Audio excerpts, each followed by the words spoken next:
just told me that having Christmas lights in the house is like very college dorm-like and not adult, and that I should not do it at my big age.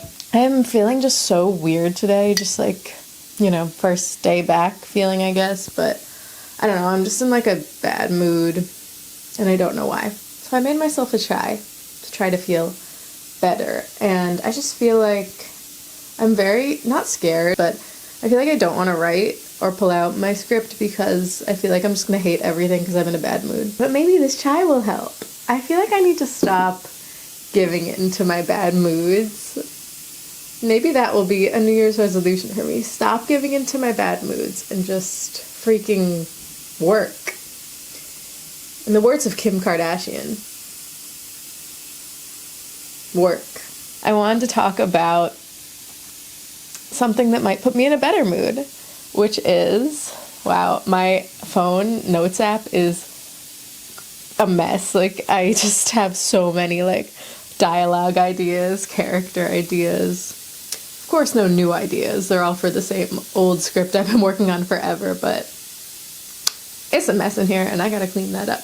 I wrote a ton over Christmas and New Year's break, and I haven't had the chance to type anything up. I just had a moment, like, the day after Christmas where I was doing a little bit of revising, just, like, looking at the script, but I haven't actually, like, put anything on the computer. I'm a screenwriter, and I'm working on a feature film screenplay. And I've been writing an iteration of this one story for, like, a very, very long time.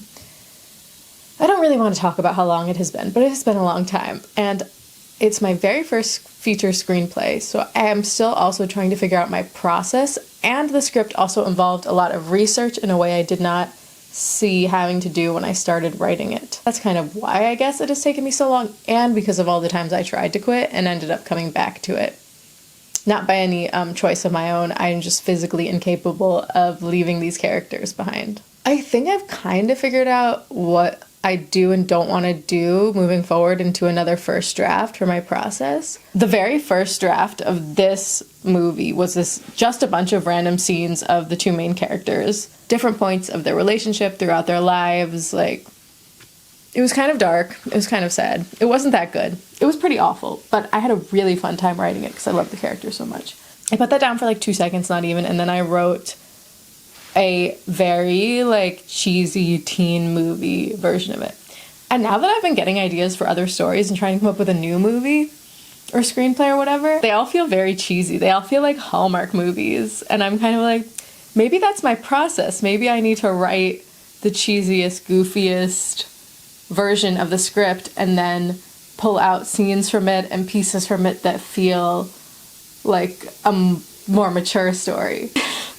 Like, it sounds like, okay, if that worked for you once, why shouldn't it work for you again? I feel like now that I've written something I like, I'm like, do I really want to go back and write something I don't? But I guess that's what drafting is. I don't know. Maybe I need another person to talk about this with instead of myself in the camera. So I consider those 2 scripts that I wrote, the movie that was just a bunch of random scenes, and then the, like, teen high school, like, Netflix Hallmark movie drama.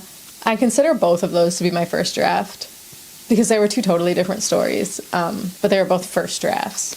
So I wanted to talk a little bit about everything I did that I feel like I did right writing my first draft. And then maybe a little bit later I will talk about everything I feel like I did wrong, because I think I did more things wrong than right.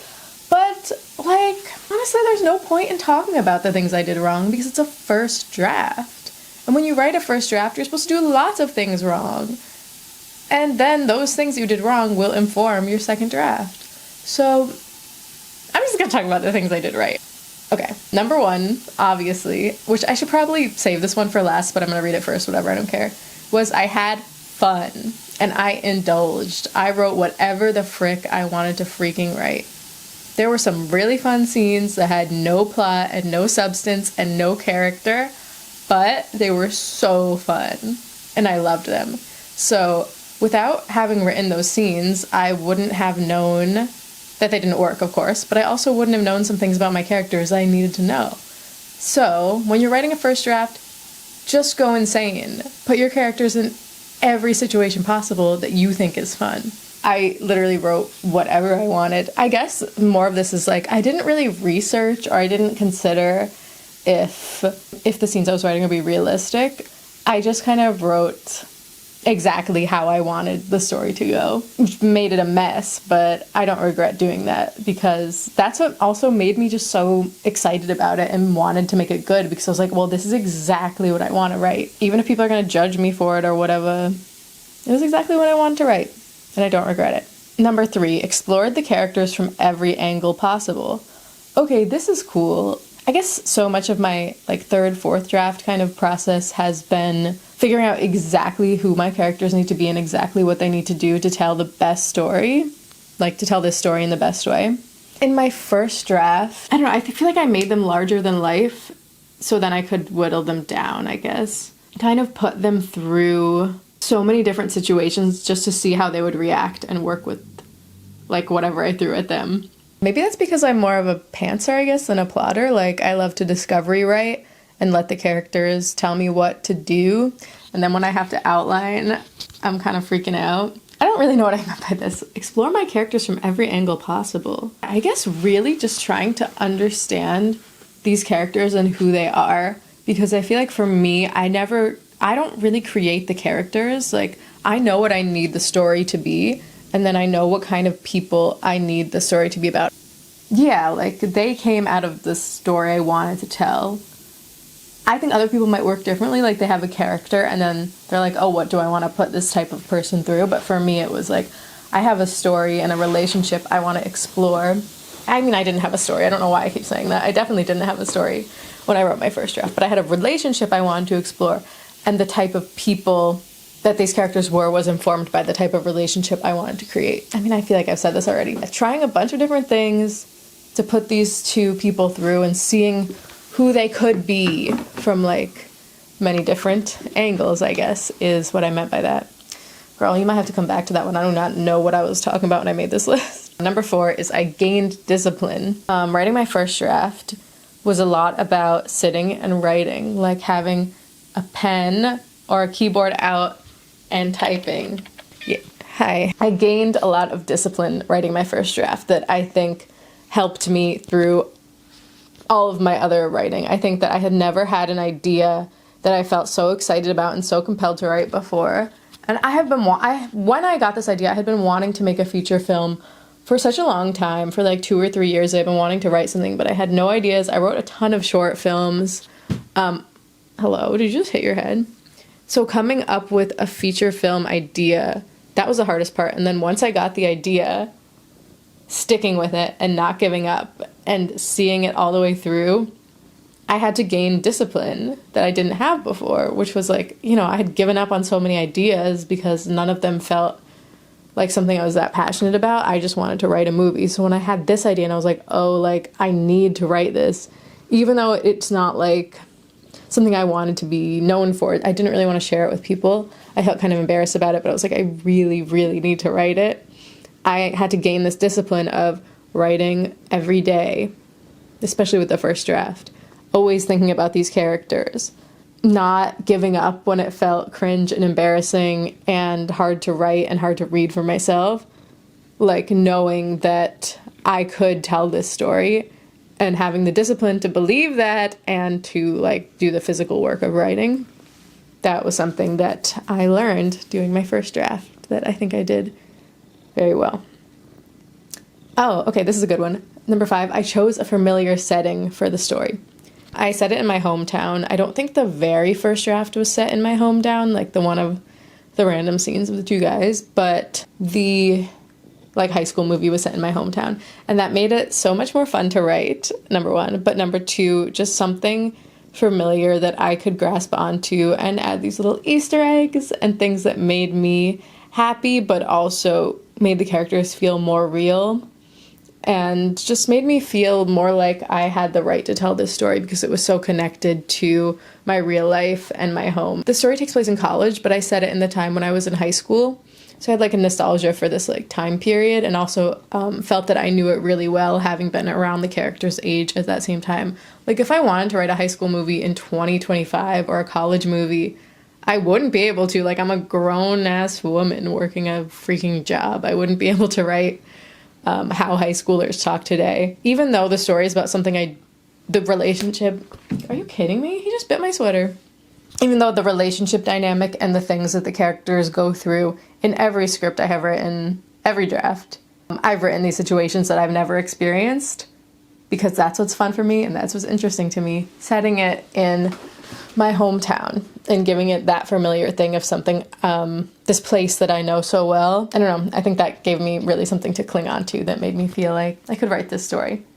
So that is something that I would recommend, is to choose some familiar element in the story, whether it's about an experience you went through or just the setting. This one is something that I still do to this day, that I started doing in my first draft, in that one that was like the collection of scenes, is I let the dialogue control the scene. And I think this works well for screenwriting. I think a lot of authors also do this, but I know it's more common of a technique, I guess. Yeah, I don't know what screenwriters do. I know very few of them. For me, I found that starting to ideate a scene with the dialogue first helped me a lot, and it still helps me to this day. I have a vague idea of kind of what I want the scene to do and where it needs to be in the story, and then I write the dialogue until it leads me there. I just let the characters have a conversation, and they eventually will get to the point I need them to, or they won't, and then I'll be like, why aren't they getting to this point? What am I doing wrong? Sometimes this doesn't really work because I'm just like not like in a dialogue writing mood, and then sometimes it works perfectly and I'm like, they got there, I got them there, don't know how, but I did it. Maybe there is some kind of science to this, or there's like a better way to do it, but that's how I have written so many of my favorite dialogue scenes. Sometimes there's scenes when just like one line comes into my head and I'm like, oh, I need the character to say this specific line. I'll start there and write around it. But generally I let the dialogue guide the scene and just come out naturally. I don't really outline how I want the scene to go and what beats I need to hit. I still do this thing of like letting the dialogue control the scene, but I think that it worked better for the first draft than still doing it now. Like, I think I should probably be a little bit more like in control of the scenes now. But for the first draft, it really worked because I let the characters and their attitudes and like, would he say this? Would she say that? Like, I let them having conversations guide the story. And I think discovery writing like that through dialogue as a screenwriter is super helpful. And it helped me to really get to know the characters and their voices in the writing of the first draft. So I would end up writing scenes completely through dialogue that would then control the plot and tell me where things would go next, which was a really fun thing to do in a first draft and kind of magical because you like see the story start to come to life and take shape. And I think a lot of that is because we have story structure kind of like ingrained in us, just because we've all watched so many movies and read so many books that kind of follow the same formula. So I think for a first draft, especially because this is my first long form thing I've ever written, sticking very closely to a classic 3-act structure, a classic hero's journey for the first draft really helped me. And then I could kind of like break the rules once I felt like I had a good grasp of that. But yeah, seeing that come out, like seeing story structure come out through the dialogue kind of naturally, was a pretty cool way I found to write my first draft. Even though I didn't really like how it turned out, it was like a very solid beginning, middle, and end story. Like, I guess I could give an example. There was like a scene I wrote in the fun and games section in my first draft, not the one that's a bunch of random scenes, but the one that was like the high school movie, where the two characters like are talking about, there's a very similar scene in my draft now, but it wasn't always there. I took it out and then put it back in like pretty recently. It's kind of funny that it worked out like this, but it was like the two main characters, the two guys talking about, they're going to a high school dance and they're like talking about these girls, and the one character is like really excited and really nervous and he really likes this girl, and the other one is like, I'm too cool for a girlfriend, like that kind of thing. And then the next scene is like the one who thought he was too cool for a date, like being nervous and getting ready to go on this date with this girl, while the other one who thought that he was like found the love of his life is like sitting there in his pajamas and he's like heartbroken because she's not going to the dance with him. That's not in this script because there's no dances because it's freaking college. But when I wrote that scene, I thought it was so cute and fun, and it just came kind of like I didn't plan that in any outline or anything. So yeah, that is one example of how I kind of like saw these points in the dialogue where I was like, oh, like this is what should happen next. Obviously that didn't work and I didn't end up writing that movie, but that is an example of how I let dialogue control the scene and the plot. Anyway, I don't know if that made sense. Number 7, this one's super fun. Number 7, I romanticized my writing process. I romanticized the heck out of writing the first draft. I was like, I'm a writer. Having never have written anything except for some short films, I'm a freaking writer. That is what I told myself. I decided I was a writer. I would get espressos and double espressos and sit in cafes and write. And I was like, I'm a freaking writer. I literally, like, well, I didn't plan this. Like, it just kind of worked out like this. But when I wrote my first draft, I was on a solo backpacking trip. Like, I don't know if it gets more pretentious than that. I was like, I'm writing a screenplay in Europe. You don't have to do that. Like, you don't have to travel to freaking Paris to write your movie. And also, like, when I went on this trip, I was planning on doing, like, a bunch of cultural things and, like, studying, like, languages and stuff. And I ended up just, like, the last week of my trip, it was a 3-week backpacking trip. The last week of it, I think I spent the entire time writing and went to, like, 2 museums. Yeah, I freaking romanticized the heck out of this writing process. Also, like, I would just, like, stop whatever I was doing. I'd be, like, shopping or, like, walking around, sightseeing. I would stop whatever I was doing and whip out my notebook and write notes anytime I had a thought. What a time that was. But yeah, my plan wasn't to go to Europe and write, but when I started writing it, I just, like, went off. Like, I was just like, I am a writer and I'm gonna make this, like, so...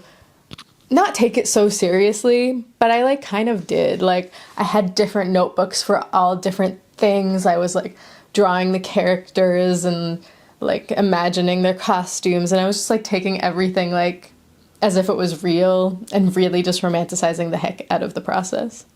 Yeah, I was acting like I was, like, getting hired to make my new movie, like I'm a big successful director, when I'm literally just a kid with a backpack. But I think that made it, like, much more fun. I mean, I think there's some problems with acting like that, especially if you, like, act like that to other people. Like, if you're like, I'm making my feature film, and you, like, kind of brag about who you are as a filmmaker to other people without having any work to show for it. I think that's pretty gross. But, like, I think doing it to yourself and treating yourself like you're gonna be really successful or you're already successful is fine. Why not? Treat yourself like you're the author or writer that you're meant to be. Romanticize your process is definitely something I would recommend to anyone writing a first draft, because it's not gonna be good, and that's okay. If you're, like, manifesting that it's going to be good, it will eventually when you put in that work. But I have no idea what I'm talking about. I'm losing my train of thought. I recommend romanticizing the process, going to cafes, getting yourself a nice keyboard, getting yourself cute notebooks and markers and Post-its and making outlines and just having fun, enjoying the process of writing. Even if you feel like your story isn't worth all of that, it definitely is. You just haven't figured it out yet. And once you finish that first draft and start working on the second draft, you'll get there. Number 8, I watched similar movies and read similar books. This is not a research thing, because, like I've said, my project involved a lot of research because it's about college basketball, a world I knew nothing about. But at this point, it was not about college basketball when I wrote my first draft. That came later.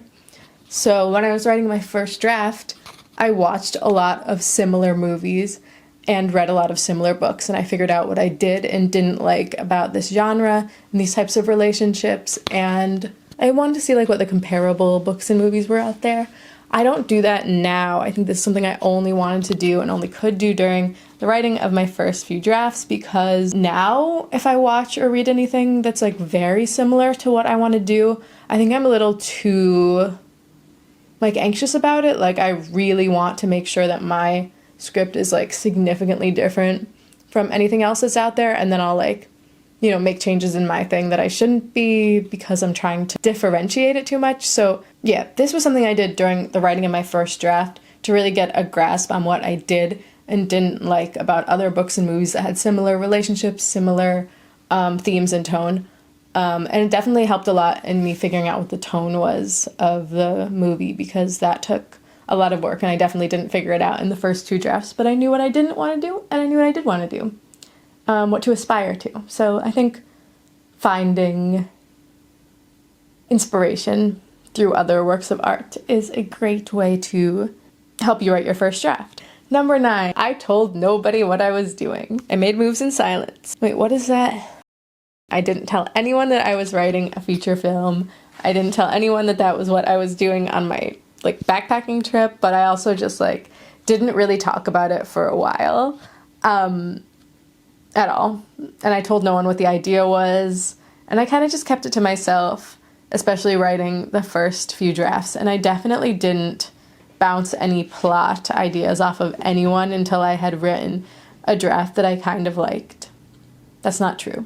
Until I had written a draft, period. I didn't start bouncing plot ideas off of any of my writer friends until much later on in the process. Until I think the 3rd or 4th draft. That was when I started explaining the plot to some of my writer friends and then getting their thoughts back. That's actually how I came up with the disaster moment that I now have in my script, was talking to a writer friend, explaining the entire plot of the story to them, and then being like, this is what needs to happen toward the end, and that is the thing that's going to get you to the climax. And I was like, I don't want to do it, but I need to. And now I'm so happy I did it. It turned it into a completely different story, and I love it so much. But basically, I think there is no right or wrong way to do this, to share your work. But for me, writing the first draft was a very private and personal thing. And for other people, it might be a really collaborative thing, and you might want to get other people's thoughts when you're writing early on and when you're getting the idea. But for me, I can't do it. I simply cannot. And I'm really happy that I didn't tell anyone what I was doing, and that I was pretty secretive about it, I guess, that I kept it to myself at the beginning, because I think if I had started talking to people about it, I would have gotten more in my head and insecure and probably would have given up. So having something to show and being I have a draft and this is the idea. I know that no one expected, any of my friends would have expected me to write anything like this, but this is what I did. I mean, worrying about what other people think has always been a really stressful thing for me, but a really good full circle moment was when I wrote the short film and I brought it to one of my old college friends, and I asked him to be a cinematographer on it. He read it and he was like, oh, this is so you, because I just feel it's your voice, and it's such a Louise thing. And I was like, okay. The last 2, because I said I was going to do 10, but I did 11, so I'll combine the last 2, where I saw the project through to the end, and then I ignored it for several months. Yeah, so that's a thing I'm most proud of, which is insane.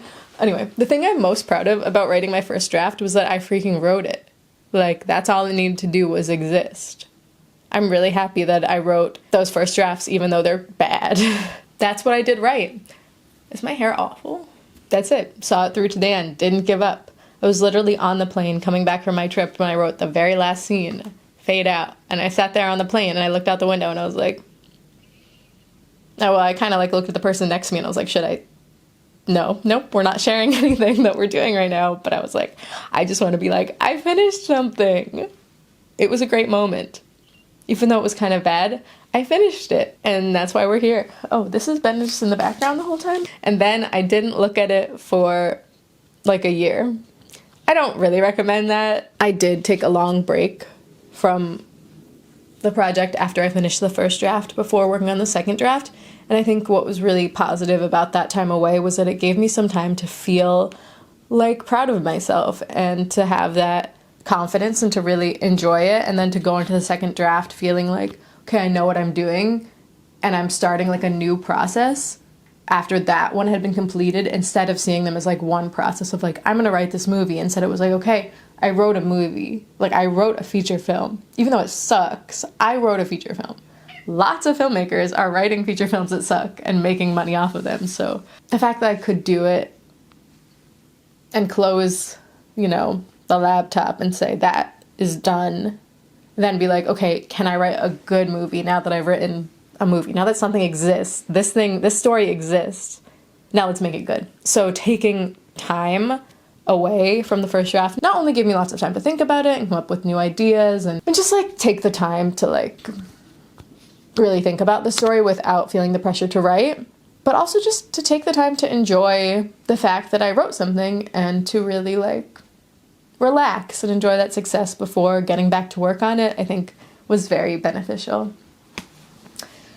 I don't have a ton of confidence, I will say, but I got a little bit from seeing something through and not giving up. I think has given me a little confidence. So yeah, taking time away from the first draft before I started writing the like second draft, I think was a really, really good thing to do because it just gave me time away from it to like really think about it and really think about the kind of story I wanted to tell because I knew that wasn't it. So I do recommend taking a long break. I don't recommend spending as much time on a project as I have on this one, but I do recommend giving yourself breaks if you can. But more than anything, just like sitting down and writing is the biggest piece of advice I would give anybody.